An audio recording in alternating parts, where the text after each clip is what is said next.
কেবলমাত্র ভূমিহীন হওয়ার কারণে পুলিশে নিয়োগ হবে না, পুলিশের এই বিধানকে সংবিধান ও মানবাধিকার পরিপন্থী বলছেন মানবাধিকার কর্মী ও আইনজীবীরা।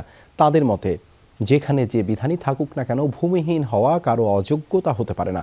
রবিবারের মধ্যে আসপিআর নিয়োগ নিশ্চিত না হলে আইনি ব্যবস্থার ঘোষণা দিয়েছেন সুপ্রিম কোর্টের আইনজীবী জেড.আই খান পান্না। 2016 সালে এই একই কারণে পুলিশের চাকরি হয়নি মৌলভীবাজারের এক চা শ্রমিকের 2 সন্তানের। ইব্রাহিম খলিলের রিপোর্ট। শুধু ভূমিহীন হওয়ার কারণে পুলিশের চাকরি হয়নি মৌলভীবাজারের চা শ্রমিকের সন্তান কলিন্স রোজারিও ও রাজুপ্রসাদের। ঘটনা 2016 সালের। সব পরীক্ষায় উত্তীর্ণ হওয়ার পরও ভিআর তদন্তে ভূ সম্পত্তি না মেলায় তাদের চূড়ান্ত তালিকা থেকে বাদ দেওয়া হয়। 5 বছর পর একই ঘটনার পুনরাবৃত্তি। বরিশালে স্থায়ী ভূমি ঠিকানা নেই, তাই পুলিশ কনস্টেবল পদে নিয়োগের সকল পরীক্ষায় উত্তীর্ণ হয়েও চাকরি না পাওয়ার শঙ্কায় আসপিয়া ইসলাম কাজল নামের তরুণী। জেলায় স্থায়ী আবাস থাকতেই হবে, পুলিশের এই বিধানকে সংবিধান ও মানবাধিকার পরিপন্থী বললেন মানবাধিকার কর্মী ও আইনজীবীরা।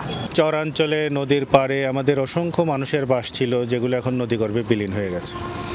এখন ধরেন তাদের কোনো সন্তান ঢাকা বিশ্ববিদ্যালয়ে পড়ছে, পড়াশোনা শেষ করে চাকরির জন্য গেল, এখন তার ভিটেমাটি যেটাতে সে বড় হয়েছে সবটাই তো নদীর গর্ভে চলে গেছে, হয় মেঘনায় নয় পদ্মায় কিংবা যমুনার নদীতে বিলীন হয়ে গেছে। তাহলে কি তার চাকরি হবে না? আসফিয়া ইসলামের ক্ষেত্রে তিনি ভূমিহীন হওয়াতে নিয়োগ পাচ্ছেন না, এটা একেবারেই তাকে বঞ্চিত করা হচ্ছে। এটা মৌলিক অধিকারের লঙ্ঘন, কেননা আমাদের কনস্টিটিউশনে বলা হচ্ছে আর্টিকেল 29-এ যে প্রত্যেকটি নাগরিক তার ধর্ম, বর্ণ সবকিছু নির্বিশেষে সরকারি চাকরি পাওয়ার অধিকার রাখেন। সুপ্রিম কোর্টের আইনজীবী জেড.আই খান পান্না জানান, রোববারের মধ্যে আসপিআর নিয়োগ নিশ্চিত না হলে আইনি ব্যবস্থা গ্রহণ করবেন। আসপিয়া না, এরকমের যারা ভূমিহীন আছে তাদের এইসব বিষয়ে আমরা আইনি লড়াই করব, ভূমিহীনদের এবং দুস্থ মানুষের জন্য করব।